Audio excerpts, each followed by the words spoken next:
Social media అందుబాటులోకి వచ్చాక ఒక్కొక్కరు ఒక్కోలా ప్రవర్తిస్తూ ఉన్నారు. ఏదో ఒక వెరైటీ వీడియోను రూపొందించి పోస్ట్ చేసేయాలని పరితపించిపోతున్నారు. వ్యూస్, లైక్స్ కోసం పిచ్చి పిచ్చి పనులు చేస్తూ ఉన్నారు.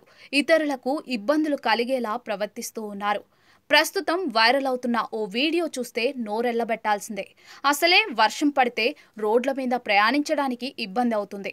అలాంటి పరిస్థితుల్లో ఓ యువకుడి నిర్వాకం చాలా మందికి ఆగ్రహం తెప్పిస్తోంది.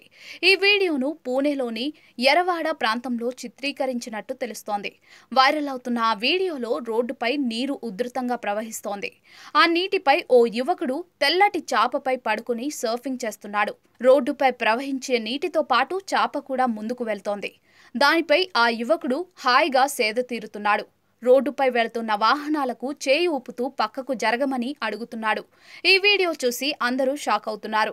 అతడు బిజీ రోడ్డుపై అలా సర్ఫింగ్ చేస్తూ ఉంటే అతడి స్నేహితులు వీడియో తీశారు. ఆ వీడియోను సోషల్ మీడియాలో పోస్ట్ చేశారు. 47,000 మందికి పైగా ఈ వీడియోను లైక్ చేశారు. ఈ వీడియోపై తమ స్పందనలను తెలియజేశారు.